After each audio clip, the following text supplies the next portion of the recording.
गुंतवणूक म्हणजे नेमकं काय? की मी आज काहीतरी इन्व्हेस्ट करतोय किंवा कुठेतरी गुंतवणूक करतोय आणि ज्याचा मला परतावा फ्युचरमध्ये उपयोग करायचा आहे. पण आपल्या सगळ्यांनाच माहिती आहे की आपल्याला पैसे कधीच पुरत नाही. भारत ॲज अ देश पर कॅपिटा इन्कम आपलं ॲक्च्युली कमी आहे.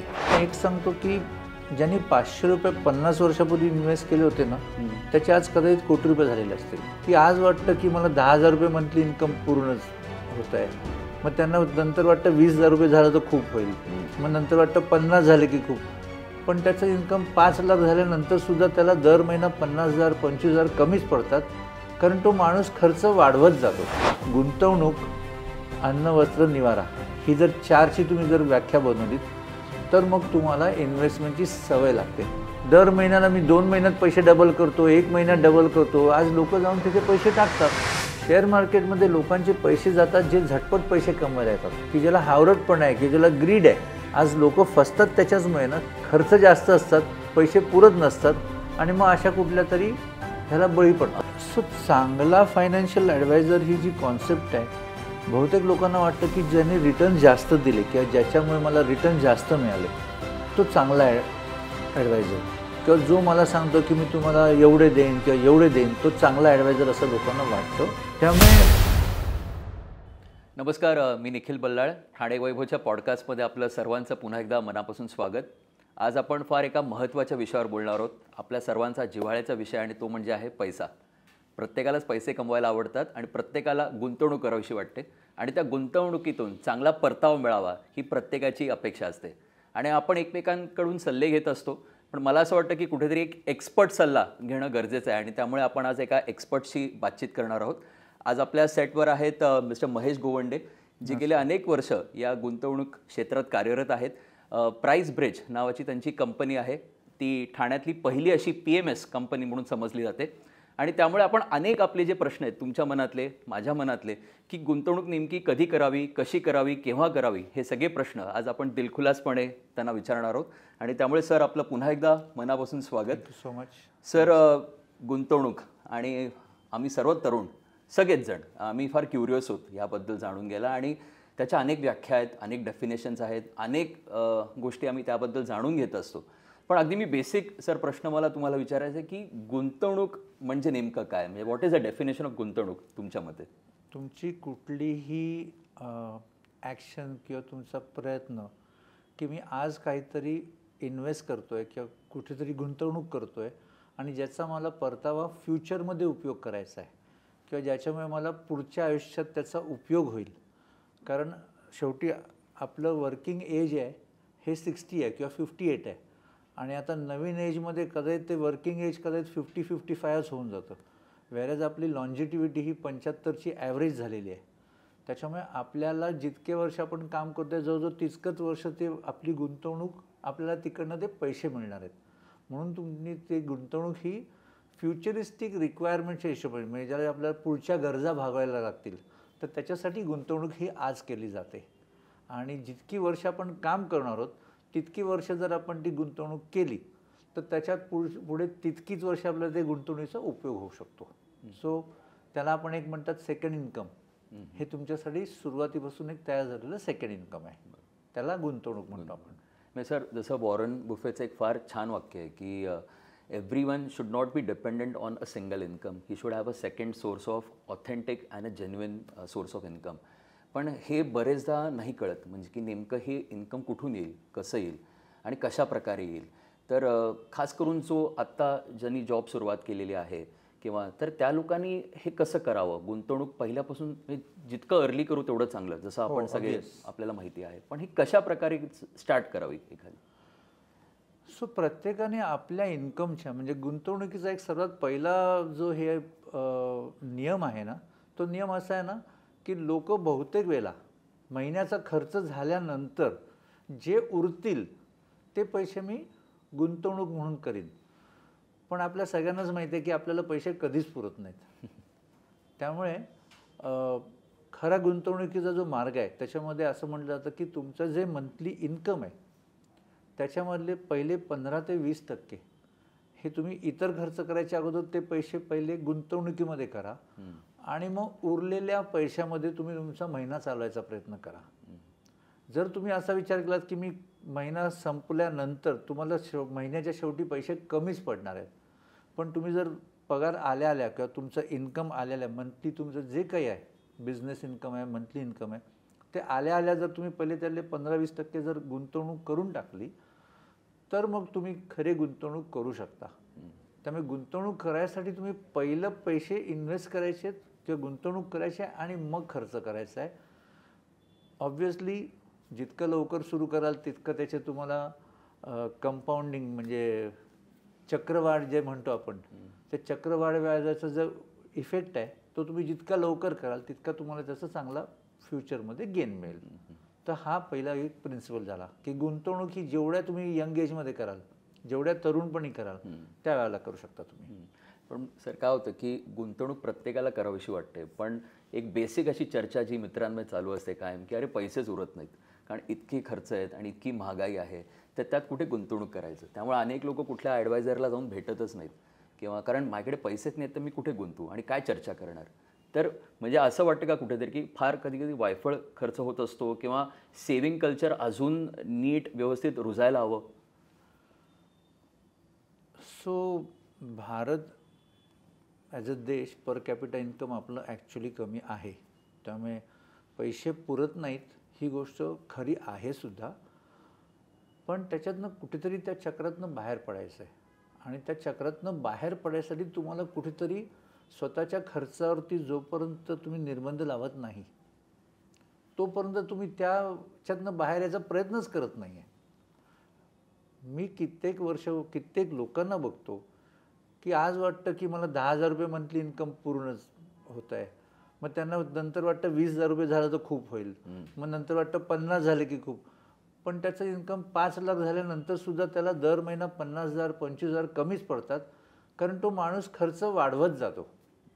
आणि ज्यात काही चूक आहे असंही नाही, कारण आपले जर पैसे इन्कम वाढले तर आपण आपली लाईफस्टाईल इम्प्रूव्ह करायची प्रत्येकाला इच्छा असते, जरूर करावं. पण त्यासाठी म्हणूनच सांगितलं की एक बेसिक जी नीड असते की अन्न वस्त्र आणि निवारा, ह्या 3 गोष्टी तुमच्या झाल्यानंतर त्याच्यात तर तुम्ही काही कटिंग करू शकत नाही किंवा त्याच्यात तुम्ही काही वाचवू शकत नाही, की ते तुम्हाला तेवढं करावंच लागणार.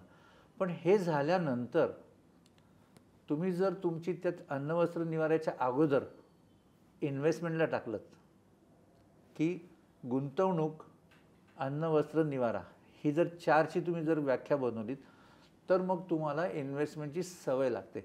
शेवटी ही सवय आहे. तुम्हाला जर पैसे खर्च करायची सवय लागली तर तुम्ही पैसे खर्च करायची सवय घेऊन नका.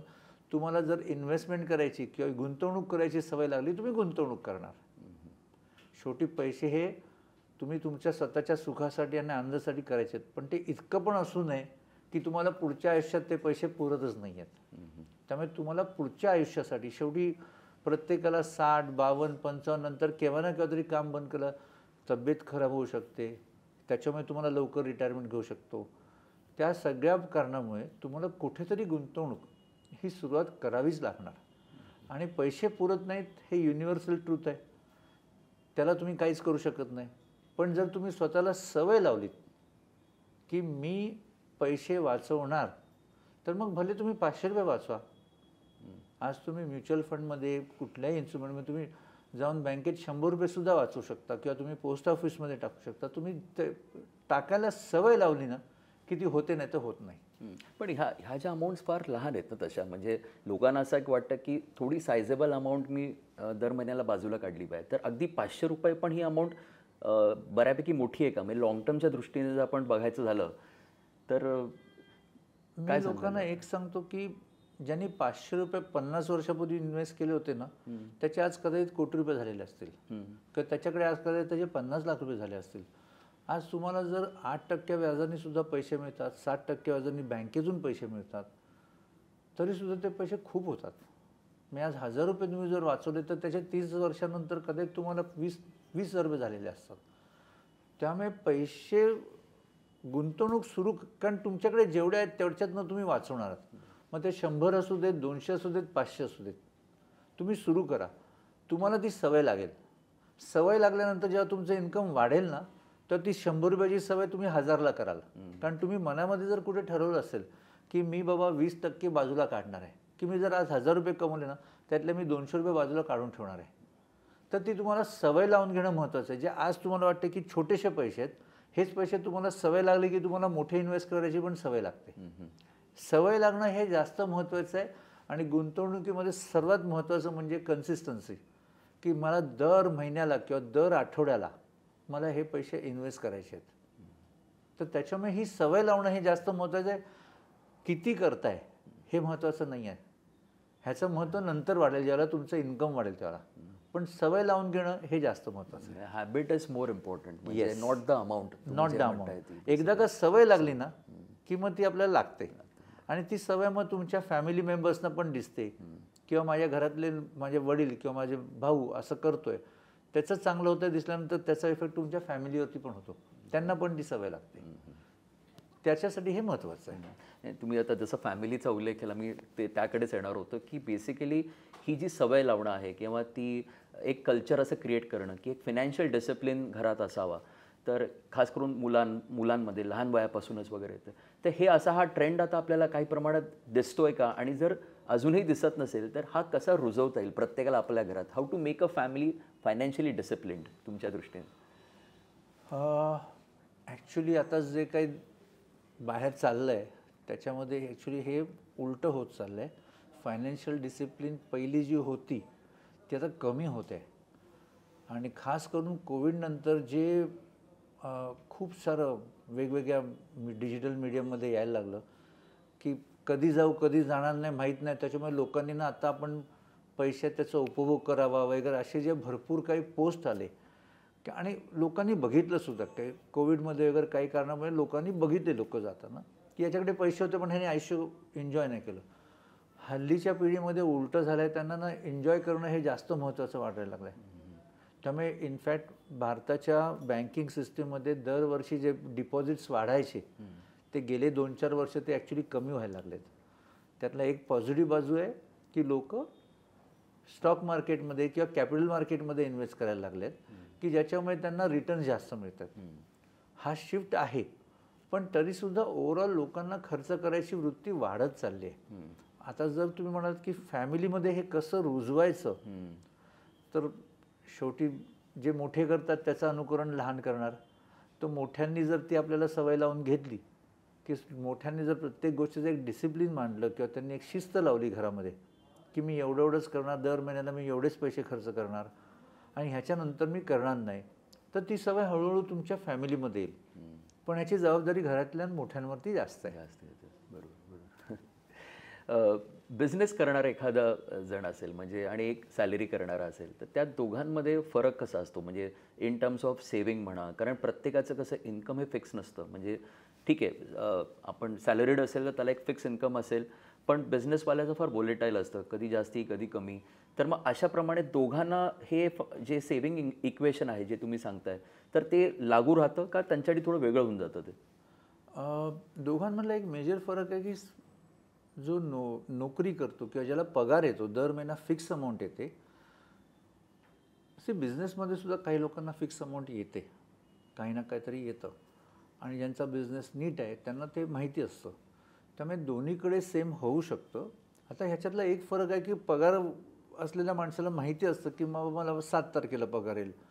कंपनी थोडी मागे पुढे असेल तर 2 दिवस लेट देईल, पण त्याला माहिती आहे की मला दर महिन्याला ठराविक रक्कम येणार आहे. त्यामुळे त्याला प्लॅनिंग करणं थोडंसं सोपं आहे. बिझनेसवाल्याकडे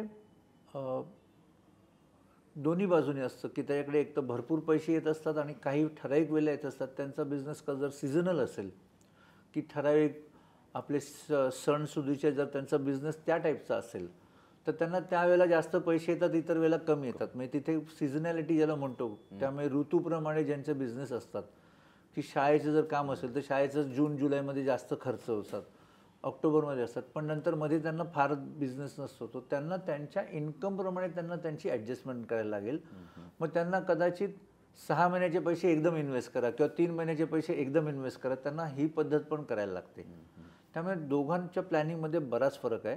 बिझनेसमध्ये ॲश्युअर्ड मंथली इन्कम नसेल आणि जर बिझनेस जास्त कॅपिटल इंटेन्सिव्ह म्हणतात किंवा ज्याला जास्त भरपूर भांडवल लागतं, असा जर बिझनेस असेल तर मग त्या लोकांना थोडंसं ते डिफिकल्ट होतं, त्यांना ते जबरदस्ती कोणीतरी सवय लावल्यागत करायला लागतं. कारण बिझनेस म्हणा हा नेहमी ना खूप त्याच्या व्यापात हे असतो, त्याच्यामुळे त्यांना ती जबरदस्ती ती थोडीशी सवय लावायला लागते. ती सवय मला वाटतं कुठेतरी जे फायनान्शियल ॲडवायझर्स आहेत ते लावत असतात, की अनेकदा काय होतं की अचानक काही पैसे येतात पण आणि अचानक जातात पण, तर त्याचं नियोजनच काही नसतं बरेचदा आणि त्यामुळे मग फार लोकांचं सगळंच चुकतं जे काय त्यांचं प्लॅनिंग असतं ते. तर हे सगळ्याकडे मी तुम्ही अनेक उदाहरणं अशी तुमच्या करिअरमध्ये पाहिली असतील, तर नेमकं लोकांचं कुठे चुकतं, काय चुकतं नेमकं, त्याबद्दल काय सांगू शकाल? जे मी सांगितलं तसंच की पैसे ज्याला भरपूर पैसे येतात किंवा खास करून रिअल इस्टेटमधनं जुन्या कोणीतरी आजोबांनी पणजोबांची जमीन असते, कुठेतरी विकली जाते किंवा घर घेतलेलं असतं ते विकलं जातं, त्या एरियामध्ये एखादी डेव्हलपमेंट येते, गव्हर्नमेंट तुम्हाला आज बुलेट ट्रेन येते ते तुम्हाला तिथे 3 टाइम्स वगैरे पैसे देऊन तुम्हाला पैसे देते. त्याला होतं काय, पैसे एकदम येतात. पैसे एकदम आल्यानंतर तुम्ही जर हे पैसे आलेले आहेत हे वन टाईम आहे हे तुम्हाला जर माहिती आहे की हे एकदाच आलेले पैसे आहेत, तर पहिली गोष्ट तुम्हाला कळलं पाहिजे, जसं मी सांगितलं मंथली इन्कम जसं आल्यानंतर तुम्ही 20% इन्व्हेस्ट करावेत, तसं ना आपल्याला हे पैसे किती वर्ष पुरवायचे आहेत तेवढे पैसे जर तुम्ही बाजूला काढलेत की आज माझा खर्च आहे आणि माझ्याकडे आता जरा पैसे आल्यानंतर माझा आता स्टेटस बदलणार आहे, तर बदललेल्या स्टेटसमध्ये समजा मला जास्त पैसे लागणार आहेत, तर मग तुम्हाला तेवढे पैसे तुम्ही इन्व्हेस्ट करून ठेवले पाहिजेत. कारण ते अचानक मिळालेले पैसे असतात किंवा ते माहीत नसताना आलेले पैसे. त्यामुळे मी जसं सांगितलं की पैसे आल्यानंतर पैसे सांभाळणं हे खूप डिफिकल्ट आहे. म्हणजे मी कित्येक अतिश्रीमंत लोक बघितलेत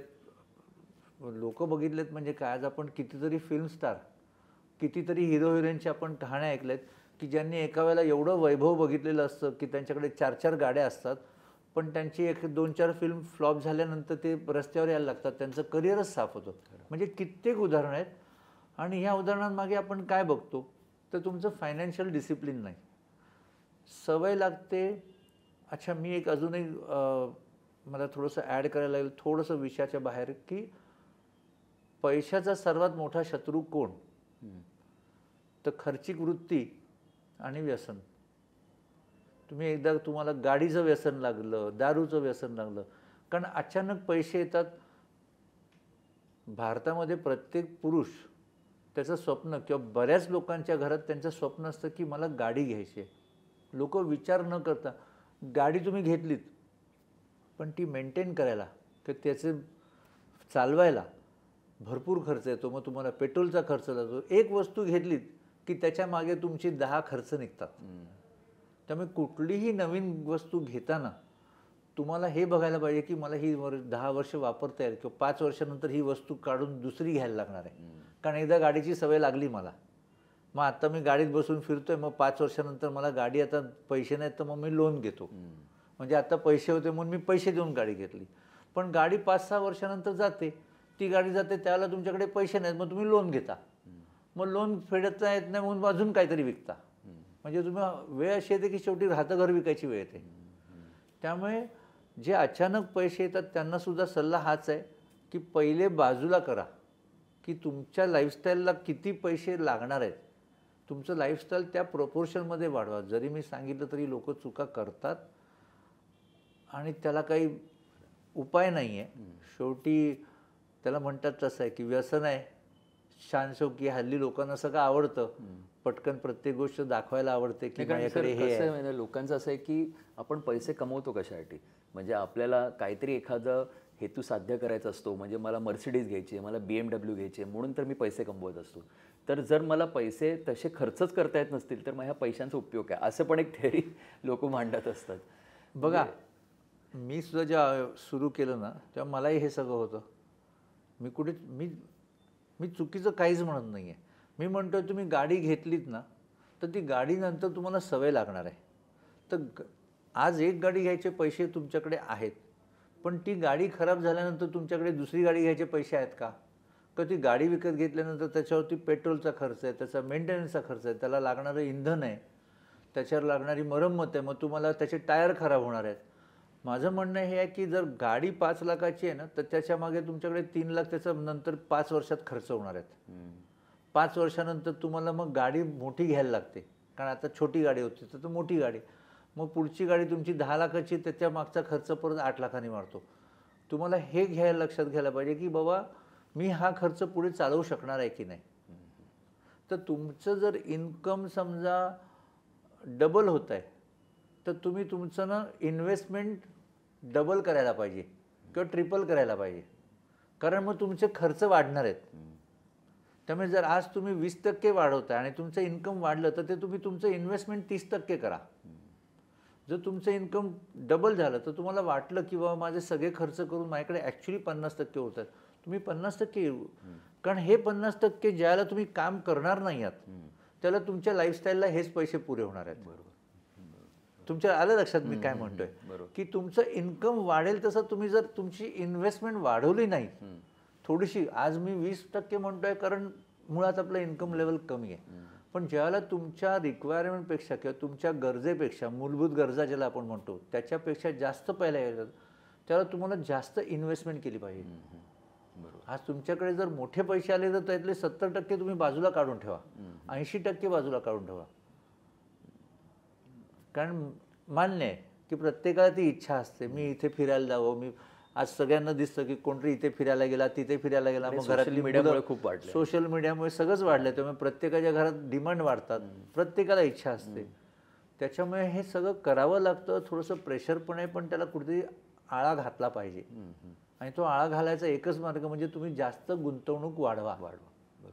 तुमचं प्रोपोर्शनेटली जेवढं वाढतंय त्याच्या जास्त तुम्ही गुंतवणूक वाढवा.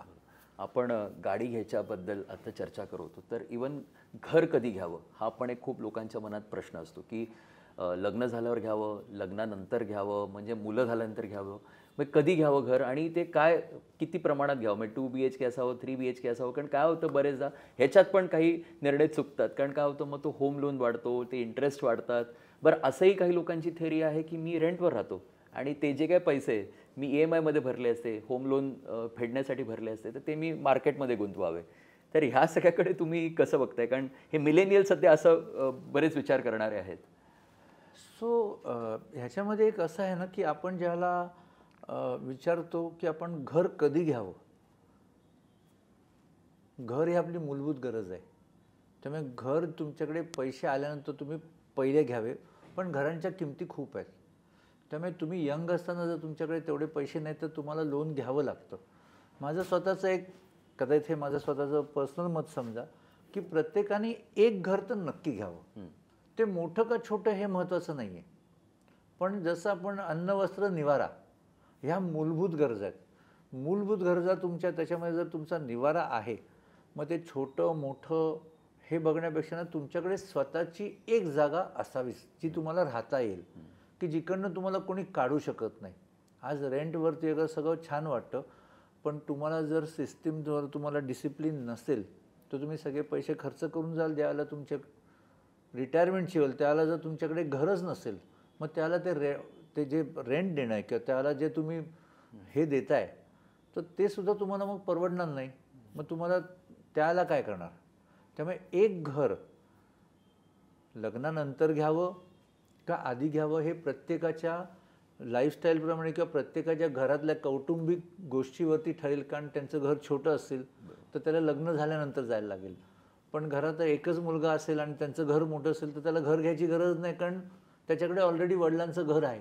पण ज्यांच्या घरात भाऊ आहेत, बहिणी आहेत आणि त्यांना एकं घर पुरणार नाही आहे तर त्यांनी प्रायोरिटीमध्ये एक घर तर नक्की घ्यावं.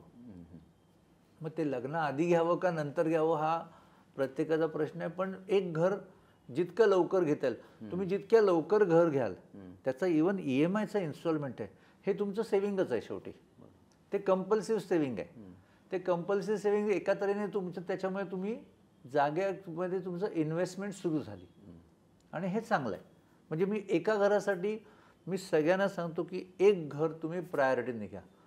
पण मी बरेच वेळा असं बघितलं की लोक एक घर घेतात आणि मग ते घर तसंच ठेवतात, भाड्याने देतात आणि स्वतः दुसरीकडे जातात. त्याच्यामागे त्यांची एक मानसिक भूमिका असते की माझं पहिलं घर आहे, हे सगळं मान्य आहे, पण कमर्शियली तो चांगला डिसिजन नसतो काही वेळेला, म्हणजे तेवढे रेंट इन्कम नाही आहे. त्यामुळे तुमच्याकडे इन्कम लेवलवरती तुम्ही हे पण ठरवत की माझ्याकडे किती रिअल इस्टेट असावी किंवा किती माझ्याकडे घरं असावी. मी बघितलं की लोक 3-3 घरं घेतात आणि प्रत्येकाचा इन्स्टॉलमेंट भरत बसले, पण ती तुमची चांगली इन्व्हेस्टमेंट आहे का, तर कदाचित तेवढी ग्रोथ त्याच्यामध्ये नाही आहे. त्यामुळे कदाचित मी एक घर तर नक्कीच सांगेन इमिजिएट घ्यावं. सेकंड आणि थर्ड तुमच्या इन्कम आणि तुमच्या फायनान्शियल प्लॅनवरती तुम्ही ठरवावं. नाही, मी त्याकडेच येणार होतो की ॲसेट ॲलोकेशन, म्हणजे की जसं तुम्ही म्हटलात की घरं एक तर असावं पण अनेक घरं नसावी नॉर्मली.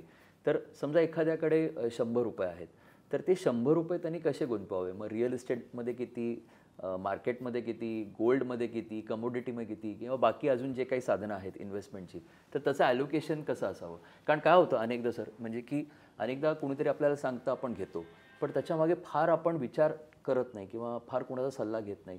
आपण बरेचदा रिलेशनमध्ये पण गोष्टी घेतो आणि मग त्यामुळे काय होतं की आपण कुठे मागे पण येत असतो. तर हे कसं काय, ह्याबद्दल तुम्ही क्लॅरिटी देऊ शकाल? सो आता अगेन फायनान्शियल प्लॅन हा प्रत्येकाच्या रिक्वायरमेंटप्रमाणे बदलू शकतो.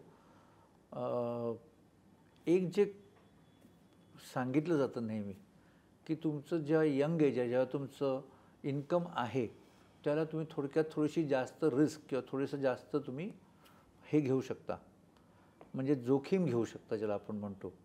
त्यावेळेला तुमचे जास्त पैसे हे इक्विटी मार्केटमध्ये असावेत, कारण त्यावेळेला तुम्ही ऑलरेडी इन्कम तुमचं चालू आहे आणि तुमचं एज जसं वाढतं तसं हळूहळू तुम्ही ते कमी करून फिक्स किंवा बॉन्ड किंवा गव्हर्नमेंटमध्ये किंवा ज्याला आपण डेट फंड म्हणतो किंवा इंटरेस्ट व्याजाचे बँकेचे FD, PF आहे, तर त्या इन्स्ट्रुमेंट ते जास्त सेफ इन्स्ट्रुमेंटमध्ये. आता ही एक जनरल कॉन्सेप्ट झाली, पण ह्याच्यामध्ये जर तुम्ही थोडंसं अजून डिटेलमध्ये जर शिरायचा प्रयत्न केलात तर मग गोल्डने गेल्या 15-20 वर्षात सर्वात बेस्ट रिटर्न दिलेत, जे आधी नव्हतं. पण गेल्या 10-15 वर्षात गोल्डला डिमांड खूप आली. आधी भारत एक देश होता की जिथे गोल्ड भरपूर करत, पण आता चायना पण घ्यायला लागला आहे, आता बरेच देश गोल्ड घ्यायला लागले. त्याच्यामुळे गोल्डचं डिमांड गेल्या 10-15 वर्षात अचानक वाढली. त्यामुळे गोल्डमध्ये रिटर्न्स आत्ता जास्त दिसत आहेत. पण जर तुम्ही बघितलं तर इक्विटीमध्ये रिटर्न सर्वात जास्त असतात. इक्विटीमध्ये जर तुम्ही निफ्टीचे टॉप 100 ज्याला म्हणतो त्याचं जर एक 15-20 वर्षाचं जर एक ॲव्हरेज काढला तर तुम्हाला 12-13% हे तुमचे रिटर्न्स तुम्हाला मिळतात. तिथे खर्च कमी आहे, ते तुम्हाला तुमच्या पुढच्या जनरेशनला देणं सोपं आहे, ज्याला आम्ही ETF म्हणतो किंवा ज्याला आपण इंडेक्स फंड म्हणतो, ज्याच्यामध्ये ज्याला कॉस्ट कमी आहे. म्हणजे जे ॲसेट मॅनेजमेंट कंपन्या चार्जेस घेतात ते पैसे तुमचे मॅनेज करायचे, त्याचे चार्जेस तिथे कमी आहेत. त्यामुळे तुम्ही तुमचा मेजॉरिटी ऑफ द शेअर, आज तुम्हाला जर तुमच्या पैशावरती जर इन्कम पाहिजे आहे तर आज बँकेतनं व्याज 60% मिळतं. आज आपलं जे इन्फ्लेशन जर तुमचं 6.5-7% आहे आणि तुम्ही 60% आणि त्या 60%वरती तुम्ही जर व्याज देणार आहात तर तुम्ही ॲक्च्युली पैसे ग्रो करत नाही, तर तुम्ही ॲक्च्युली पैसे तुमचे कमी करताय. तर त्यामुळे तुम्हाला असं इन्स्ट्रुमेंट पाहिजे की ज्याच्यामध्ये तुम्हाला खर्च आणि तुमचे पैसे कमी होत नाही आहेत. तर साधारणपणे जिथे तुम्हाला 12-12.5%च्या वरती थोडेसे पैसे मिळतील त्याच्यामध्ये तुमचे पैसे थोडेसे जास्त असावेत. गोल्डमध्ये तुमचे 15 ते 20% असावेत. माझ्या हिशोबाने 40 ते 50% तुमचे इक्विटीमध्ये असावेत. तुम्ही थोडेसे ऑफकोर्स 20% तुमचे रिअल इस्टेटमध्ये, कारण शेवटी सर्वात मोठी कॉस्ट तिथेच जाते आपली. त्यामुळे एक मोठी 20-25% रक्कम तुमची रिअल इस्टेटमध्ये पण असावी. डेट फंडमध्ये एक 10-15% तुमचे असावेत.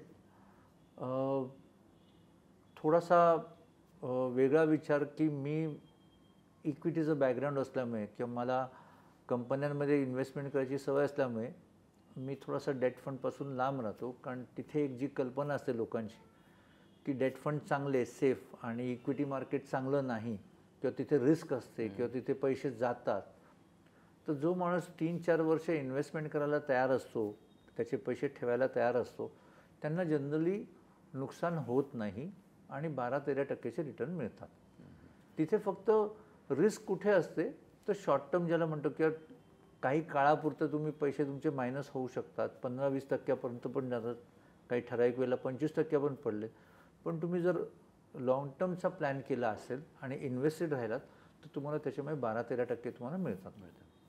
त्यामुळे मी स्वतः पर्सनली थोडासा इक्विटीला जास्त बायस्ड आहे. कारण तिथे चांगल्या कंपन्या मी ज्यावेळेला आपण म्हणतो इंडेक्स फंड, इंडेक्समध्ये सगळ्यात चांगल्या कंपन्या असतात. एखादी कंपनी जर वाईट असेल तर तिला काढलं जातं आणि तिच्या जागी चांगली कंपनी घेतली जाते. त्यामुळे तुमचे पैसे हे ऑटोमॅटिकली कोणीतरी मॉनिटर करत आहे.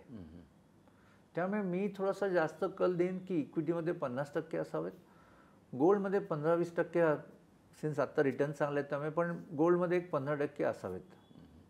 मग अशी तुम्ही ETFचा पण उल्लेख केलात, तर हे नेमकं काय असतं म्हणजे आणि म्युच्युअल फंड आणि ETF मधला फरक काय बेसिकली, म्हणजे कारण हे अनेकांना माहिती नसावं मे बी, तर त्याबद्दल काय सांगाल? मग ETF मध्ये का गुंतवणूक करावी जास्ती आणि म्युच्युअल फंड किती फायदेशीर ठरलेला आहे over a period of time लोकांना? सो म्युच्युअल फंडनी साधारणपणे 10-12%चे ॲव्हरेज रिटर्न किंवा 14% पण काही. तिथे कसं होतं, जसं फंड मॅनेजर आहे त्याचा जो परफॉर्मन्स आहे, त्यांनी कुठल्या स्कीममध्ये पैसे लावले त्याच्यावरती ते असतं. ॲक्टिव्ह ज्याला आपण म्हणतो की जिथे फंड मॅनेजर त्याचे स्वतःचे तर्कवितर्क लावून पैसे कसे लावायचे हे फंड मॅनेजर ठरवतो. त्या फंड्सचे जे प्रॉफिट झाले आहेत किंवा त्यांचे जे रिटर्न्स आहेत हे वेगवेगळे झाले आहेत. तुम्ही जर थोड्या वेळापुरतं बघितलं 4 वर्षापूर्वी तर कोणीतरी जास्त पुढे असतो, पण एक जो डेटा आहे तो सांगतो 5 वर्ष कुठल्याही फंडनी, म्युच्युअल फंडनी इंडेक्सला बीट नाही केलं आहे. आपण ज्याला बॉम्बे स्टॉक एक्सचेंजच्या सेन्सेक्स म्हणतो किंवा निफ्टी म्हणतो, तर 5 वर्ष कन्सिस्टंटली कुठल्याही फंड मॅनेजरनी इंडेक्सला बीट नाही केलं आहे. म्हणून म्युच्युअल फंड चांगले नाहीत का? चांगले आहेत, कारण तिथे तुम्हाला 12-13%, 14% मिळालेले आहेत. इंडेक्स फंड हे स्वस्त असतात आणि तुम्हाला त्याच्यामध्ये फंड मॅनेजरची जी रिस्क असते किंवा फंड मॅनेजरचा परफॉर्मन्स चांगला नाही झाला, ही रिस्क तुमची तिकडेच निघून जाते, कारण तिथे तुम्ही इंडेक्समध्येच पैसे लावताय. त्यामुळे इंडेक्समध्ये जे काय आहे ते सगळे तुम्ही चांगले स्टॉक्स घेतले जातात. इंडेक्समध्ये त्या कंपन्या ज्या चांगल्या आहेत किंवा ज्यांचा परफॉर्मन्स चांगला आला आहे त्यामुळे त्या इंडेक्समध्ये पोचल्या आहेत. ह्या ब्रॉड गाईडलाईनमध्ये जर तुम्ही विचारलं, इंडेक्स फंडच्या पुढची जी एक झाली ती झाली ETF, की जिथे तुम्हाला रिअल टाईम तुम्हाला इंडेक्स फंडची NAV किंवा म्युच्युअल फंडची NAV जे तुम्हाला युनिट घेता ती तुम्हाला संध्याकाळी क्लोजिंगला मिळते. आणि ETFमध्ये जसं तुम्ही शेअर्स, तुम्ही हल्ली झिरोदा वगैरे सगळे ॲप आलेले आहेत किंवा ग्रो ॲप आलेले आहेत, बरेच ब्रोकरचे ॲप आहेत, तुम्ही हल्ली लोक खूप ट्रेडिंग पण करतात, तर ते ट्रेडिंगप्रमाणे तुम्ही ETFमध्ये ट्रेडिंग करू शकता किंवा ETFमध्ये डायरेक्ट इन्व्हेस्ट करू शकता. तर ETF ग्लोबली खूप पॉप्युलर आहेत. अमेरिकेमध्ये वगैरे जवळजवळ 60-70% ETFच काम करतात. इंट्राडे व्हॉल्यूम ज्याला म्हणतो किंवा व्हॉल्यूममध्ये सुद्धा 40-50% ETFचंच ॲक्टिव्हिटी असते. ETF कॉस्टमध्ये खूप कमी आणि सिन्स इंडेक्ससारखेच त्यांचं कॉन्स्टिट्यूशन असल्यामुळे त्याच्यामुळे तुम्हाला रिटर्न जास्त मिळतात. ऑलमोस्ट जे म्युच्युअल फंड डिस्ट्रीब्युटरचं कमिशन आहे ते ETFमध्ये नसतं, त्यामुळे तुम्हाला तेवढं ते स्वस्त. आणि 1-1.5% ओव्हर अ पिरियड ऑफ 20 वर्ष खूप फरक करून जातो. आपला सर हा जो पोर्टफोलिओ असतो ज्यामध्ये हे सगळे असतात, म्हणजे मग डेट असेल, इक्विटी असेल, सगळं काही असतं, तर जेव्हा ते स्टेटमेंट येते आपल्याकडे, तर ती नेमकी कशी वाचावी, कशी इव्हॅल्युएट करावी आणि नेमकं आपल्याला खरोखर चांगले रिटर्न्स मिळाले आहेत की नाहीत ह्याची खातरजमा कशी करावी? कारण अनेकांना तो पोर्टफोलिओ इन्क्लुडिंग मी म्हणजे बरेचदा तेवढं वाचता येत नाही पटकन किंवा समजत नाही किंवा वेळही नसतो तेवढा, तर ह्याच्यासाठी तुम्ही काही सांगू शकाल का, तो कसा वाचावा? आता कसा वाचावा, एक तर तुमच्या इन्व्हेस्टमेंट ॲडवायझरने तुम्हाला नीट माहिती दिली पाहिजे. पण तुम्ही जर स्टेटमेंट नीट बघितलं, बहुतेक लोकांचं काय होतं, त्यांना वाटतं की स्कीमचे रिटर्न 23% आहेत तर मला 23% मिळतात. स्कीमचे रिटर्न म्युच्युअल फंडमध्ये किंवा इवन इंडेक्स फंडमध्ये सुद्धा, इंडेक्स फंडचा रिटर्न वेगळा असू शकतो आणि तुमचा स्वतःचा इंडेक्स वेगळा असू शकतो, रिटर्न वेगळा असू शकतो, कारण तुम्ही कुठल्या वेळेला पैसे इन्व्हेस्ट केले आहेत, मार्केट पडलेलं असताना केलं आहेत का तुम्ही मार्केटवरती असताना केलेलं आहे. तुम्ही ज्या वेळेला पैसे इन्व्हेस्ट केलेत तुमचे कॅल्क्युलेशन तिकडनं होणार. जनरली काय होतं, लोकांना वाटतं की जे स्कीमला मिळाले तेच मला मिळत आहेत, पण तसं होत नाही. तुमचे रिटर्न वेगळे असू शकतात. त्यामुळे जर तुम्हाला कोणी सांगितलं की तुमची स्कीम 23% देते, तर तुम्ही त्या व्यक्तीला पुढचा प्रश्न आहे की स्कीम 23% देते पण मला रिटर्न किती मिळत आहेत. खूप लोकांना ही कल्पना नाही आहे की स्कीमचे रिटर्न वेगळे असतात आणि माझे रिटर्न वेगळे असतात. कारण बऱ्याच वेळेला काय होतं, लोक काय करतात, बघतात की गेल्या 6 महिन्यात किंवा गेल्या 2 वर्षात कोणी सर्वात चांगले रिटर्न दिलेत आणि ज्यांनी चांगले दिलेत त्याच्याकडे जाऊन पैसे गुंतवणूक करून टाकतात. पण ज्याचे रिटर्न्स आलेले आहेत तिकडे गुंतवणूक करून जर त्याचा नेमका तिकडनं जर रिटर्न कमी झाला तर तुम्ही तिकडनं त्या जर्नीमध्ये पुढे पार्टिसिपेट करताय. त्यामुळे TWRR ही एक कॉन्सेप्ट सेबीनी इंट्रोड्यूस केली. तुमचा TWRR बघायचा. शॉर्ट टर्ममध्ये XIR तुम्हाला 1 वर्ष पूर्ण झाल्याशिवाय XIR बघून चालणार. तुम्हाला TWRR जर बघितला तर तुम्हाला तुमचा रिटर्न नीट कळतो. तर तुम्हाला तो तुमच्या स्टेटमेंटमध्ये मेन्शन केलेला असतो. फक्त तुम्ही अमाऊंट बघायची नाही. खूप लोकांना वाटतं मला 23% रिटर्न आहे, 25% रिटर्न आहे, पण बऱ्याच वेळेला मी बघितलं की त्यांचे रिटर्न 13% 14% असतात. कारण तो मागच्या फ्लोचा तुम्हाला एक ॲव्हरेज असतो तो. त्यामुळे स्कीमच्या ऐवजी तुम्ही त्या इन्व्हेस्टमेंट ॲडवायझरपेक्षा की मला रिटर्न किती मिळाले तर तो सांगेल किंवा तुम्ही स्टेटमेंट काढलं तुम्हाला ते वाचून दिसतं. त्यात तुमचा रिटर्न हा वेगळा लिहिला असतो. स्कीमचा रिटर्न आणि तुमचा रिटर्न, इनफॅक्ट इंडेक्सचा पण किती रिटर्न होता तेही तुम्हाला दिसतं. मार्केट सर वर खाली तर चालूच असतं काही ना काहीतरी. तर सेंटिमेंट्स वेगळे असतात, लोकांच्या थेरीज वेगवेगळ्या असतात की अनेक लोक म्हणजे मार्केट पडल्यावर जास्ती गुंतवतात, अनेक जेव्हा मार्केट जेव्हा वर असतं ग्राफ तेव्हा जास्ती गुंतवतात. तर नेमकं what is the right timing according to you? आणि तुमचं कसं की ज्योतिषशास्त्राचाही अभ्यास आहे तर ते आणि गुंतवणूक हे कसं कोरिलेशन झालेलं आहे? सो खरं सांगायचं तर ह्या वेगवेगळ्या पद्धती आहेत. स्ट्रॅटेजी याला म्हणतो की माझी एक्सपर्टीज आहे. जसं क्रिकेटमध्ये सुद्धा एक स्लो खेळतो, एक फास्ट खेळतो किंवा एक ऑलराऊंडर असतो. वेगवेगळ्या प्रत्येकाची वेगवेगळी पद्धत आहे. त्यामुळे चांगलं वाईट किंवा बरोबर आणि चूक ह्याच्यापेक्षा ना तुम्हाला जे जमतं, प्रत्येकाचे स्किल सेट्स वेगळे आहेत, प्रत्येकाकडे गुण वेगळे आहेत. तुमची पर्सनॅलिटी तुमच्या त्या स्ट्रॅटेजीला जर सूट असेल तर तुम्ही त्याच्यात पैसे कमवू शकता. पण तुम्हाला जर ते जमत नसेल तर मग तुम्ही प्रोफेशनलकडे पैसे देता. जसं तुम्ही म्युच्युअल फंडमध्ये पैसे टाकता तसं मार्केटला टायमिंग करण्यापेक्षा मार्केटला टायमिंग करू नये हे सगळेच जण सांगतात. शेवटी गुंतवणूक तुम्ही केव्हा करणार? ज्यावेळेला तुमच्याकडे पैसे आहेत त्यावेळेला. आता तुमच्याकडे पैसे आहेत त्यावेळेला मार्केट वरती आहे का खाली आहे मलाही माहीत नसतं किंवा कोणीच सांगू शकत नाही की मार्केट आज वरती आहे का खाली आहे. कारण उद्या ते तिकडनं जर वरती गेलं तर आपल्याला वाटेल की ते मार्केट खाली होतं. पण जर तिकडनं मार्केट जर खाली गेलं तर मग नंतर आपण म्हणतो ते मार्केट वरती होतं. त्यामुळे आज ज्याला आपण मार्केट म्हणतो, आज जी वस्तुस्थिती आहे की आज समजा 25,000 आहे किंवा 24,000 आहे तर ती फॅक्ट आहे. तुमच्याकडे आज पैसे आहेत तर तुम्ही ते इन्व्हेस्ट करायचा प्रयत्न करा. तुम्ही जर कम्फर्टेबल नसाल किंवा तुम्हाला जर भीती वाटत असेल तर तुम्ही काही दिवस वाट बघा. किंवा मग तुम्ही ज्याला म्हणतात STP करा, सिस्टमॅटिक ट्रान्सफर किंवा तुम्ही तुमचे पैसे SIPच्या रूटने इन्व्हेस्ट करा. SIP करायचा सर्वात मोठा जो फायदा आहे तो हाच आहे की तुमच्या डोक्यावरती ते सारखं ना मार्केट वर आहे का खाली आहे ह्याचा विचार करावाच लागत नाही. आणि तुम्ही सरळ SIPमध्ये दर महिन्यात ठराविक रक्कम तुम्ही इन्व्हेस्ट करत राहतात. त्याच्यामुळे तुम्हाला SIPचे रिटर्न जास्त मिळतात. मनुष्य किंवा जे आपण बघतो की मार्केट पडल्यानंतर लोक अजून घाबरतात आणि मार्केट वरती असताना लोक अजून जोरात पैसे लावतात. तर तो एक कॉन्फिडन्स आहे, मोठा मुद्दा आहे तो ॲक्च्युली एक्सप्लेन करायला. पण जेव्हा खाली असतं तेव्हा सगळे सांगतात इन्व्हेस्ट करू नको आणि ज्याला वरती असतं त्याला सगळे इन्व्हेस्ट करायला सांगतात. त्यामुळे मार्केटला टायमिंग करू नये. तुम्ही तुमच्या ॲक्शन्सला टाईम करायचा प्रयत्न करा की मी कम्फर्टेबल आहे का किंवा मला आत्ता भीती वाटते आहे का. रादर प्रत्येक वेळेला आपण ऐकतो की ज्याला मार्केट पडतं त्याला इन्व्हेस्ट करूया, पण ज्याला ॲक्च्युअल मार्केट पडतं त्याला इन्व्हेस्ट करणाऱ्याचे सल्ले देणारे लोक पण खूप कमी असतात. त्याला सगळेजण थांबायला सांगतात. तर आत्ता जसं गल्फमध्ये वॉर झालं, काही दिवसापूर्वी इंडिया पाकिस्तानचं पण वॉर झालं, ॲक्च्युअल वॉर झालं. लोकांनी त्याच्यानंतर कॅशवरती बसून झाले, तिकडनं मार्केट एकदम 2-3 हजार पॉईंट वरती पळालं. मग लोकांना वाटतं की आता परत खाली आल्यानंतर घेऊ का. पण ते खाली येणार आहे की नाही हे मलाही माहीत नाही. माझ्याकडे ज्यांनी पैसे दिले मी सगळ्यांचे पैसे इन्व्हेस्ट करून टाकले. त्यामुळे मार्केट चांगलं वाईट किंवा टायमिंग करायचा प्रयत्न शक्यतो करू नये. तुमच्याकडे ज्याला पैसे तुम्ही आलेत पैसे तुम्ही स्टॅगर्ड करून लावा, हळूहळू त्याला लावा, पण ते इन्व्हेस्ट करा. माझा ज्योतिषशास्त्राचा अभ्यास मी टायमिंगवरती मोठं काम केलं आहे. म्हणजे आमची एक प्रोप्रायटरी सिस्टम आहे ज्याला आम्ही टाईम मॅपच म्हणतो. जसं गुगल मॅप बघतो तसं आम्ही एक टाईम मॅप बनवलं आहे.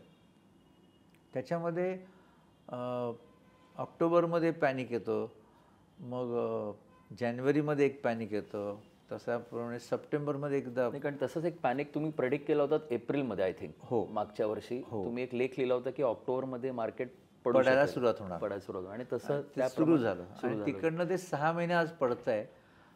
पण जसं सांगितलं तसंच की ऑक्टोबरमध्ये क्रॅश किंवा फिअर येते किंवा त्याला लोक घाबरतात. आणि ऑक्टोबर क्रॅश हा जगात सगळीकडे झालेले आहेत. म्हणजे अमेरिकेमध्ये सुद्धा ऑक्टोबरमध्ये क्रॅश झाले आहे.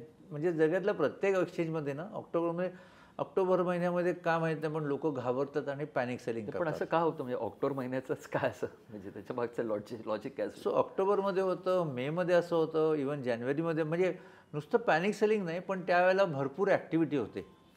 आता ह्याच्यामागे थोडंसं बाहेर जायचं म्हणजे ह्युमन सायकोलॉजी आहे म्हणा, किंवा आपण हर्ड मेंटॅलिटी आपण ज्याला म्हणतो, की एवढ्या वर्षाची जी मी तुम्हाला सर्वात पहिलं सांगितलं होतं की सवय लावणं महत्त्वाचं आहे. आपण दैनंदिन व्यवहारात आपलं डोकं वापरतच नाही. आपण ज्याला मसल मेमरी म्हणतो, की आपण डोकं न वापरता काम करतो. मला जर चटका लागला तर आपण पटकन हात मागे घेतो. आज मसल मेमरीचं एक उदाहरण द्यायचं म्हणजे तुम्हाला जर कोणी विचारलं तुमच्या मोबाईलचा पासवर्ड काय आहे, तुम्ही त्याला पटकन सांगू शकत नाही. पण तुमच्या हातात मोबाईल आला की तुमची बोटं आपोआप त्या पासवर्डला फिरतात आणि तुम्ही मोबाईल ओपन करता. बरोबर. म्हणजे तुमच्या मसलला किंवा तुमच्या हाताला सवय लागली आहे, पण तुमच्या डोक्याला माहीत नाही आहे. तर हा जो प्रकार आहे, म्हणजे ज्याला म्हणतात ना की आपण दैनंदिन व्यवहारात आपल्या 85% ॲक्टिव्हिटी किंवा ज्या काम आहेत आपण त्याच्यामध्ये डोकंच वापरत नाही. बरं.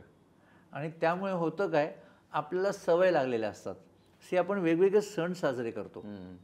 त्यामुळे ना आपल्याकडे एक पद्धत झाली आहे, आपल्याला एक सवय झाली आहे, एक पॅटर्न तयार झाला, पॅटर्न झाला. पॅटर्न तर याला ह्युमन बिहेवियर पॅटर्न म्हणतो.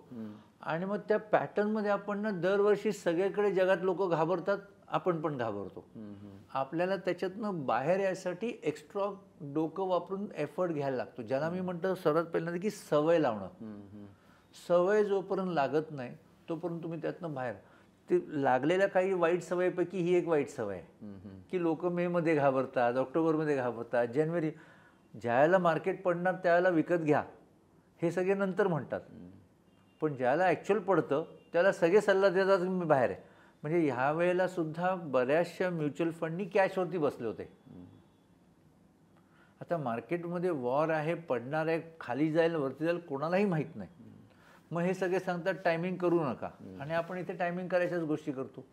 तुम्ही कॅशवरती बसलाय त्याचा अर्थ तुम्ही टायमिंगच करताय. मग तर थोडंसं ते काही गोष्टी आहेत, पण शेवटी ती पण माणसं आहेत. फंड मॅनेजरसुद्धा माणसं आहेत, त्याही त्या चुका करणार, आपणही चुका करणार. त्याच्यातनंच आपण हळूहळू पुढे जाणार. त्यामुळे का होतं याचं उत्तर सवय. मी जे तुम्हाला सुरुवातीला सांगितलं की तुम्ही इन्व्हेस्टमेंट करायची सवय लावा. श्रीमंत व्हायसाठी तुम्हाला इन्व्हेस्टमेंट करणं महत्त्वाचं आहे. प्रत्येकाला बिझनेस करणं जमणार नाही, पण श्रीमंत होणं प्रत्येकाचा अधिकार आहे. पण तो अधिकार तुम्ही कसा मिळवाल? तुम्ही पैसे खर्च करून तर श्रीमंत होऊ शकत नाही. तर तुम्हाला श्रीमंत व्हायसाठी पैसे, कमवलेले पैसे वाचवणं, गुंतवणूक करणं, त्या गुंतवणुकीला वाढवणं हा श्रीमंत व्हायचा मार्ग आहे. बरोबर. सर, रिस्क फॅक्टर जर बघायची झाली तर म्हणजे ना आपण कधी असं पाहिलं नाही की रिअल इस्टेट फार असं कोसळलं आहे किंवा गोल्ड मार्केट एकदम कोसळलं आहे. पण स्टॉक मार्केट कोसळलं आहे हे आपण ह्या बातम्या सतत वाचत असो, कानावर पडत असतात. तर रिस्क फॅक्टर आजही जास्त आम्हाला शेअर मार्केटमध्ये किंवा स्टॉक मार्केटमध्ये वगैरे वाटतं. तुम्ही ह्या परसेप्शनकडे कसं बघता? म्हणजे कारण अनेकांचं त्यामुळे ती भीती मनात आजही आहे, ती रिस्क. रिस्क हा एक असा भाग आहे ना की लोकांना वाटतं की शेअर मार्केटमध्ये तिथे कहाण्या लोकांनी ना खूप लोक पैसे घालवतात. त्याच्या मागचं महत्त्वाचं कारण काय, तिथे लोक येताना तिथे झटपट पैसे कमवायसाठी येतात. तुम्ही जर विचार केलात की ज्या व्यक्तीने बिझनेस केला आहे आणि जो 15-15 वर्ष बिझनेस करतो, 10-10 वर्ष बिझनेस करतो, 25-25 वर्ष, मग त्याच्यानंतर ते त्यांच्या कंपन्या लिस्टिंग करतात. मग त्याच्यानंतर त्यांच्या कंपन्या अजून परफॉर्मन्स घेतात. बरोबर. आणि मग त्या मोठ्या होतात. मोठे मोठे इंडस्ट्रियलिस्ट आहेत, टाटा आहेत, बिर्ला आहेत, हे लोक 100 वर्ष जेव्हा काम करत आहेत, त्यांच्या कंपन्या आहेत ना तिथे. आज त्यांची एखादी कंपनी जर परफॉर्मन्स देत नसेल तर ते लोक त्यासाठी एखाद्या कन्सल्टंटला हायर करतात आणि स्वतःच्या कंपनीला इम्प्रूव्ह करायचा. प्रत्येक बिझनेसमन हा स्वतःचा बिझनेस इम्प्रूव्ह करायचा प्रयत्न करणारच आहे. कोणाला आवडणार आहे की मी नुकसानमध्ये जाईन? त्यामुळे प्रत्येक बिझनेसमन जो आहे तिथे हा चांगला प्रयत्न करतो. शेअर मार्केटमध्ये लोकांचे पैसे जातात जे झटपट पैसे कमवायला येतात. आज जर म्युच्युअल फंडनी 13%, 12%, 14% रिटर्न दिले आहेत तर ज्यांनी इन्व्हेस्ट राहिले त्यांना दिलेत ना. जे झटपट, की ज्याला हावरटपण आहे, की ज्याला ग्रीड आहे. आज लोक फसतात त्याच्याचमुळे ना, की मी जेव्हा सांगतो तुम्हाला की मी तुम्हाला 25% रिटर्न देईन, पोन्झी स्कीम, दर महिन्याला मी 2 महिन्यात पैसे डबल करतो, 1 महिन्यात डबल करतो. आज लोक जाऊन तिथे पैसे टाकतात कारण खर्च जास्त असतात, पैसे पुरत नसतात आणि मग अशा कुठल्या तरी ह्याला बळी पडतात. बरोबर. हे जे मुख्य कारण काय तर रिस्क, तुम्ही जो प्रश्न विचारत की शेअर मार्केटमध्ये रिस्क आहे का? शेअर मार्केटमध्ये कॅपिटल रिस्क आहे, पण ती जर तुम्ही 4 वर्ष त्यात इन्व्हेस्टेड राहिलात, 5 वर्ष जर इन्व्हेस्टेड राहिलात तर तुमची कॅपिटल रिस्क शक्यतो कधीच जात नाही. व्होलेटॅलिटी आहे, प्राइसेस वर खाली होत असल्यामुळे तुम्हाला वर खाली होताना दिसतात.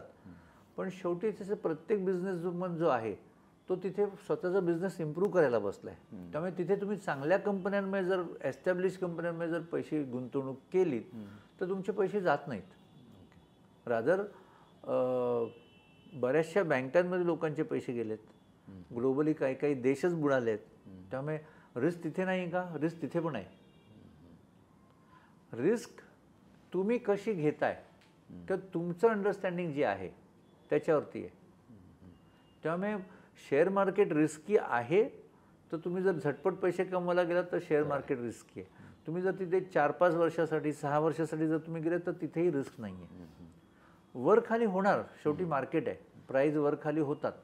आज आपण कुठल्याही मार्केटमध्ये गेलो तर तुमचे कांद्या बटाट्याचे भावसुद्धा वर खाली होतात. म्हणून तुम्ही कांदा बटाटा विकणारा काय बंद करतो का? तो त्याचा धंदा करतोय ना. त्यामुळे रिस्क हा फॅक्टर इथे नाही आहे. म्हणजे आहे, शॉर्ट टर्ममध्ये आहे. तुम्ही लाँग टर्मला जर विचार केला तर तिथे रिस्क नाही आहे.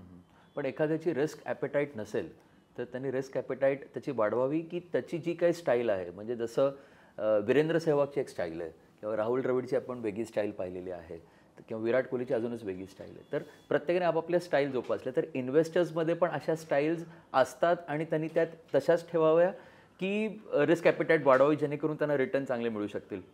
रिस्क ॲपेटाईट, रिस्क आपण कशाला म्हणतोय? तुम्हाला जर रिस्क नीट कळली की रिस्क कशाला म्हणतात. आम्ही उलटं म्हणतो की तुम्ही शेअर मार्केटमध्ये जे पैसे, जर मी जर मगाशी म्हणालो की तुम्ही बँकेत डिपॉझिट ठेवताय, पण तुमचं जर इन्फ्लेशन जर आज 60% असेल आणि तुम्हाला 6.5% जर व्याज मिळणार असेल तर तुम्ही रिस्क तुमची वाढवलीत, कारण तुमचे पैसे कमी होणार आहेत, वाढणार नाही आहेत. वेळेस मार्केटमध्ये जर तुम्हाला 12% मिळणार आहेत तर मग तुम्ही तुमची रिस्क कमी केलीत. पण मार्केट वर खाली होत असल्यामुळे ठराविक काळापुरती तुम्हाला तुमची रिस्क, मार्केटमध्ये पैसे कमी झालेले पण दिसू शकतात. तुम्ही FDमध्ये पैसे तुम्हाला कधी कमी झालेले दिसत नाहीत, त्यामुळे तुम्हाला इथे रिस्क वाटत नाही. पण लाँग रनमध्ये जर तुमचे 6.5-7% जर रिटर्न असतील तर ते तुम्हाला पुरणारच नाहीत, कारण तुम्ही जेव्हा टॅक्स भरता त्याच्यावरती तुम्हाला टॅक्स आहे, तुमचं इन्फ्लेशन आहे, त्यामुळे तुम्ही ॲक्च्युली रिस्क उलटी घेताय. त्यामुळे तुम्हाला रिस्क ही प्रत्येक माणसाच्या दृष्टीने वेगळी आहे. प्रश्नाला रिस्क ॲपेटाईट वाढवावी, तुम्हाला शेवटी कुठेतरी ॲडॅप्टिव्ह व्हायला लागतं किंवा तुम्हाला नवीन नवीन गोष्टींमध्ये हळूहळू इन्व्हॉल्व्ह व्हायला लागतं. प्रत्येकाने तो डिसिजन स्वतःचा घ्यावा किंवा त्यांनी त्यांच्या फायनान्शियल ॲडवायझर जो आहे त्यांचं कामच ते आहे ना की त्यांनी त्यांच्या क्लायंटना त्यांचं ॲडजस्टमेंट, त्यांच्या पर्सनॅलिटीला त्यांना लागणाऱ्या पद्धतीने त्यांना प्रोडक्ट मॅच करून देणं. फायनान्शियल ॲडवायझर त्याच्यासाठी बसलेले आहेत. त्यामुळे तुमची रिस्क घेण्यापेक्षा फायनान्शियल ॲडवायझर तुम्हाला एक्सप्लेन करू शकतो की तुम्ही इथे थोडंसं वाढवा आणि तो तुमच्यासाठी ते काम करू शकतो. बरोबर. आजकाल कसं की लोकांना डिपेंडन्सी आता आवडत नाही. म्हणजे आता की एकतर अर्ली रिटायर व्हायचं असतं आणि रिटायर झाल्यानंतर मी माझ्या मुलांवर डिपेंडंट राहू नये इन्कमसाठी, रेग्युलर रिकरिंग सोर्ससाठी. तर अशासाठी कसं प्लॅनिंग आत्तापासून करावं आणि किती अगोदरपासून करावं जेणेकरून he can retire early also आणि there will be no dependency also? मी जसं तुम्हाला पहिलंच सांगितलं ना की जर तुम्ही वयाच्या यंग एजमध्ये सुरू केलं तरच ते पॉसिबल आहे. कारण कुठेतरी तुम्हाला आज मार्केटमध्ये 13% 14% रिटर्न मिळतात. त्यामुळे जर तुम्ही आज एक 20 वर्ष जर पैसे इन्व्हेस्ट ठेवलेत तर तुमचे पैसे बऱ्यापैकी 12-13 टाइम्स वाढतात. म्हणजे आज जे 10,000 रुपये ते तुमचे त्याला कदाचित 2 लाख झालेले असतील किंवा 1.5 लाख झालेले असतील. त्यामुळे तुम्ही किती इन्व्हेस्ट करताय त्याच्यावरती तुम्हाला तुमचं पुढचं लाईफ आहे.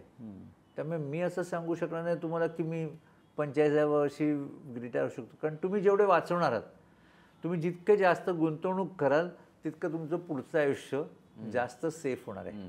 हा सिंपल त्यातला रूल आहे. नाही सर, हायपोथेटिकली जर 50व्या वर्षी रिटायर व्हायचं असेल तर त्याची पूर्वतयारी कधीपासून सुरू करावी, कसं काय असेल? म्हणजे ॲक्च्युली 18व्या वर्षापासूनच सुरू करावी. अच्छा. म्हणजे तुम्हाला आज आईवडील पैसे देतात, तुम्ही त्याच्यातनंही पैसे वाचवू शकता. त्यामुळे तयारी ही 18 वर्षानंतर किंवा 21 वर्षानंतर तुम्ही सुरू करावंच, नक्कीच सुरू करावं. सर, एक ट्रेंड आता जो चालू आहे की अनेक आपण कोर्सेस ऑनलाईन बघतो. अनेक लोक ते ऑनलाईन कोर्सेस अटेंड करतात, वर्कशॉप्स अटेंड करतात किंवा ॲप्स आता बरेच आलेले आहेत आणि त्यावरनं मग स्वतःच ट्रेडिंग वगैरे करत असतात. तर हे कितपत योग्य आहे, म्हणजे किती रिस्की आहे हे सगळं? सो इंट्राडे ट्रेडिंगचं फॅड आजचं नाही आहे, वर्षानुवर्ष आहे आणि सगळीकडे. माणसाला ना ते खूप आवडतं आणि शेवटी ते ॲडिक्टिव्ह आहे. त्याच्यामध्ये ते ॲड्रेनलिन रश म्हणतो तसा तो एक प्रकार आहे की एक्साइटमेंट जास्त आहे आणि प्रत्येकाला ते खूप बरं वाटतं. पण मध्ये सेबीने सुद्धा एक डेटा रिलीज केला होता की डे ट्रेडिंग किंवा इंट्राडे ट्रेडिंगमध्ये मोर देन 95% किंवा 95% जास्त लोक हे लॉसेस करतात. आणि मग जे कोर्सेस वगैरे येतात की तुम्हाला महिन्याला 50% कमवता येईल, दिवसाला 10% कमवता येतात किंवा तुम्ही इतके कमवाल तितके कमवाल, जर ते एवढे पैसे कमवतात तर ते कोर्सेस का घेतात? आज हळूहळू मध्ये बरेचसे असे यूट्यूबवरती किंवा न्यूजमध्ये पण आलं की जे लोक कोर्सेस घेत आहेत ते स्वतः लॉस करत आहेत. त्यामुळे तोच भाग आहे की झटपट पैसे कमवणं या इच्छेमागे किंवा त्याला जे आपण हावरटपणा म्हणू शकतो किंवा ज्यांना आळशी आहेत आणि ज्यांना काही न करता पैसे कमवायचे आहेत, की शेवटी माणसाचा स्वभाव थोडासा जुगारी असतो. प्रत्येकामध्ये ती सवय असते, कुठेतरी ते माणूस आहे. पण त्याला किती तुम्ही आपल्या आहारी जायचं किंवा हे खरंच आहे का, किंवा सारासार 2 लोकांना विचारा हे प्रश्न, किंवा तू कमवलेस का. ते काय करतात, तिथे लोकांना बसवतात आणि त्यांच्यात 10 लोकांना सांगतात मी कमवले मी कमवले मी कमवले बोला. त्यामुळे तुम्ही बळी पडता. चूक कोणाची आहे? जे बळी पडत आहेत त्यांची आहे. तो फसवायला, त्यांनी धंदा जर फसवायचाच केला असेल तर तो फसवणार आहे. मी असं नाही म्हणणार सगळेच फसवतात, पण बहुतेक लोकांचे एक्सपिरियन्स तेच आहेत की जे लोकांना न्यूज पाहिजे, खबर पाहिजे, तुम्ही त्याच्यामागे स्टडी करा, तुम्ही त्याचा अभ्यास करा की पैसे कसे बनतात किंवा पैसे कसे कमवतात. आज जो बिझनेसमन टाटा स्टील किंवा मोठ्या कंपन्या उघडत आहेत त्यांना वर्षाच्या शेवटी कळतं की मला प्रॉफिट किती झाला. मी तर बऱ्याच वेळेला लोकांना म्हणतो की त्या कंपनीला 20% प्रॉफिट आहे, तुम्हाला त्याच्या शेअर ट्रेडिंग करून तुम्हाला रोज 20% कमवायचे आहेत. मग कंपनी अख्खा वर्षभर धंदा करते, बिचारा तो प्रमोटर त्याचं दिवस रात्र मेहनत करतो, त्याचे हजारो लोक काम करतात, ते वर्षाच्या शेवटी 15%, 14%, 20% दाखवतात. इथे लोकांना त्याच कंपनीच्या शेअरमध्ये ट्रेडिंग करून दिवसाला 20% कमवायचे. हा जो तफावत आहे ह्याचा फायदा कोणीतरी घेतो की लोक याला बळी पडतात. कोणतरी सांगतो मी तुला कमवून देतो आणि आपण त्याला बळी पडतो. म्हणजे मध्ये मी मागे म्हणत होते की झटपट पैसे कमवायच्या नादात लोक पैसे घालवतात. त्यामुळे ह्या कोर्सेसमध्ये असं नाही आहे. ऑफकोर्स तुम्ही NISMचे कोर्सेस आहेत, NSE BSE एक्सचेंजमध्ये काही कोर्सेस आहेत, तुम्ही ते नीट शिका. फंडामेंटल कंपनीचे फंडामेंटल बघा की कंपनी चांगली आहे का, आणि मग त्यात इन्व्हेस्ट करा. कमीत कमी 6 महिने ते 1 वर्ष 1.5 वर्ष इन्व्हेस्ट करायची तयारी ठेवा. इंट्राडेमध्ये 95% जे सेबीचा डेटाच सांगतोय की एवढे लोक पैसे घालवतात. मग अजून वेगळं काही तुम्हाला बघायची गरजच नाही आहे. तुम्ही कसे त्या 5% असणार, कोण असणार, त्यामुळे तुम्ही ते इन्कम सोर्स म्हणून बरेच लोक मी असे आहेत की मेरे को दिन का 2000 मिला बस आहे, 1000 मिला बस आहे, असं होत नाही. ते झटपट पैसे कोणी कमवत नाही. ते कसिनो झाला आहे तो. कसिनोमध्ये कसिनो ओनरच पैसे कमवणार. त्यामुळे कोणी त्याला पैसे कमवू शकत नाही त्याच्यामध्ये. बहुतेक लोक पैसे लॉस करून जातात. म्हणजे सांगत नाहीत फक्त, कारण कोणाला ना जाऊन सांगायचं नसतं. कोणीतरी 1-2 दिवस पैसे कमवले तर जाऊन तू ओरडाओरडा करून सांगतो मी ह्याच्यात पैसे कमवले, पण झालेला लॉस कोणी कोणाला सांगत नाही. ते गपचूप बसतात. त्यामुळे शक्यतो ह्यापासून दूर राहायला पाहिजे. म्हणजे फक्त शेअर मार्केटच्या इन्कमवरच अवलंबून राहता येणार नाही, म्हणजे that can't be our bread and butter, असं तुमचं म्हणणं आहे कुठेतरी? नाही, आज शेअर मार्केटमध्ये चांगलं काम करून ब्रोकर लोक कमवतातच आहेत. त्याच्यामध्ये खूप वेगवेगळ्या पद्धती आहेत की ज्याच्यामध्ये तुम्ही तुमचं ब्रेड बटर पण चालवू शकता. मी असं नाही म्हणणार की शेअर बाजार वाईट आहे. तुम्ही त्याच्यामध्ये काम कसं करता, किंवा शेअर मार्केट खराब नसतं, तुम्ही त्याच्यात कसं काम करताय त्या पद्धतीमुळे तुमचं ते ठरतं. ते तुमचं ब्रेड बटर पण होऊ शकतो. कित्येक लोक आहेत, सब ब्रोकर आहेत, आज म्युच्युअल फंड डिस्ट्रीब्युटरसुद्धा ते म्युच्युअल फंड विकूनच ते डायरेक्टली इनडायरेक्टली ते शेअर बाजारवरतीच अवलंबून आहे ना. आज एवढी लाखो करोडोची जी म्युच्युअल फंड इंडस्ट्री आहे, ज्याच्यामध्ये फंड मॅनेजर आहेत, डिस्ट्रीब्युटर आहेत, सगळ्यांनाच पैसे मिळतात ना. त्यामुळे शेअर बाजार वाईट नाही आहे. तुम्ही त्याचा कसा त्याच्यामध्ये काम करताय ह्याच्यावरती ते निर्भर करणार की तुम्ही त्यातनं पैसे कमवू शकता का. ऑफकोर्स इनिशियली जे तुमचं ते प्रोफेशन नसेल आणि तुम्ही जर त्याच्याकडे सेकंड इन्कम बघत असाल तर ते इंट्राडे ट्रेडिंग करायचा प्रयत्न करू नये. मॅक्झिमम लोक पैसे घालवतात, त्यामुळे त्याला लांब राहावं. एक फायनान्शियल साक्षरता, आपण फायनान्शियल लिटरसी ज्याला म्हणतो, की ती कशी वाढवता येईल, आणि खास करून कॅच देम यंग ही संकल्पना आजकाल आहे की आपण लहान वयातच जर ते संस्कार मुलांवरती रुजवले तर त्याचा लाँग टर्म त्यांना उपयोग होऊ शकेल. तर हे कसं करता येईल, आणि तुमच्याकडनं असं काही सुरुवात झाली आहे का या मोहिमेची, असं काही? फायनान्शियल साक्षरता हा भारतामध्ये खूप मोठ्या गरजेचा विषय आहे आणि जो माझ्या हिशोबाने जर शाळेतनंच शिकवायला सुरुवात झाली पाहिजे. कारण हल्ली शाळेतली मुलंसुद्धा बाबाकडनं आईकडनं पैसे घेऊन जाऊन खर्च करतात, कारण आईवडील दोघंही कामावर जातात. त्यामुळे जाताना ते घरात थोडेसे पैसे ठेवून जातात. आणि हल्ली 3री 4थीतली 5वीतली तुम्ही जर आज मॅकडॉनल्ड्समध्ये गेलात, छोट्या छोट्या हॉटेलमध्ये गेलात, तर 8वी 9वीतली पोरं किंवा 5वीतली पोरं 4-4 पोरं येतात, एकत्र येतात, पैसे खर्च करतात, जातात. त्यामुळे आज त्यांच्या हातातसुद्धा पैसे आहेत. आज 5वीतल्या मुलाला 4थीतल्या मुलाला आज आईवडिलांनी पैसे द्यायला सुरुवात केली. त्यामुळे त्यांनासुद्धा साक्षरता हा कळायलाच पाहिजे. त्यांनासुद्धा पैशाचं महत्त्व, की पैसे कसे कमवतात, कारण आपण त्यांना खर्च करायला शिकवतो. आपण म्हणजे पेरेंट्स. आज ते दोघंही काम करतात, त्याला काय करतात, त्यांच्या हातात पैसे देतात की सारखं खा ले किंवा खाऊन घे.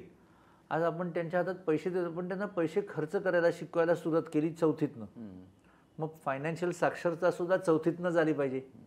त्यामुळे ही खूप मोठी गरज आहे की आपण शाळेमध्येच पैशाचं महत्त्व लोकांना आणि पैसे कसे वापरायचे हे शाळेत 4थीतनंच विषय सुरू व्हायला पाहिजे. ही आज वेळेची गरज आहे. आणि मी तुम्हाला एक सांगतो की रिटायर झालेल्या माणसांनासुद्धा फायनान्शियल लिटरसी किंवा कळत नाही. काम करून पैसे कमवणं, मी मगाशी सांगितलं तसं की पैसे सांभाळणं हे ऑल टुगेदर एक वेगळं स्किल सेट आहे, त्याला कला आहे आणि त्याच्यासाठी मॅच्युरिटी लागते, त्यासाठी अभ्यास लागतो. आणि तो आज 60 वर्षाच्या माणसाला, 65 वर्षाच्या माणसाला इन्शुरन्स पॉलिसी विकली जाते. का? त्यांना त्याची गरज आहे का? कोणी विचारत नाही. पण कोणाला तरी टार्गेट दिलेलं असतं, कुठला तरी RM असतो, तो जाऊन कोणाला तरी काहीतरी विकून येतो, कारण त्यांना टार्गेट दिलेले असतात. आज प्रत्येक बिझनेस किंवा प्रत्येक बँकासुद्धा, इन्शुरन्स कंपन्या, त्यांच्या जे नवीन रिक्रूट केलेले आहेत त्यांना ते लोक टार्गेट देतात. आज त्या टार्गेटमध्ये ती माणसं 70 वर्षाच्या माणसाला, 75 वर्षाच्या माणसाला इन्शुरन्स पॉलिसी विकून, त्यांना कधी त्याची गरज नसेल. त्या वयामध्ये त्यांना मेडिकलची गरज आहे, मेडिकल इन्शुरन्सची गरज नक्की आहे, पण त्यांना इन्शुरन्सची गरज आहे का हे न बघतासुद्धा त्यांना इन्शुरन्स विकले जातात. त्याच्यात त्यांची फसवणूक होते. बँक मॅनेजर कुठेतरी त्यांना विकायला लावतात, कारण बँक मॅनेजरवरती प्रेशर असतं की त्यांची प्रोडक्ट्स विका, मग त्यांना ती प्रोडक्ट्स विकली जातात. त्यामुळे फायनान्शियल साक्षरता ही प्रत्येक ठिकाणी गरज आहे. ऑफकोर्स नॅशनल स्टॉक एक्सचेंज आणि बॉम्बे स्टॉक एक्सचेंज ह्याचे कोर्सेस घेत असतात, पण माझं म्हणणं आहे की हे युनिव्हर्सिटीतनं पण व्हावं. मी माझ्या जवळच्या संपर्कामध्ये, मी माझ्या थोड्याशा रोटरी प्लॅटफॉर्ममध्ये मी थोडंसं करायचा प्रयत्न करतो. मला जर कोणी बोलवलं तर मी जाऊन त्यांना त्या बाबतीत माहिती द्यायचा प्रयत्न करतो. पण साक्षरता ही खूप गरजेची आहे. सर, खूप चांगलं आणि मस्त इंटरॅक्शन झालं आपलं आणि बरेच आय थिंक प्रश्नांची उत्तरं आज प्रेक्षकांना मिळाली असतील आणि आय एम शुअर तुम्हालाही हा पॉडकास्ट खूप इंटरेस्टिंग वाटला असेल. तुमच्या मनातल्या अनेक प्रश्नांची उत्तरं आज इथे तुम्हाला पाहायला मिळाली असतील आणि नक्कीच तुम्ही हा पॉडकास्ट पुढेही शेअर कराल, लाईक कराल, सबस्क्राईब कराल. तुर्तास इथेच थांबतो. धन्यवाद.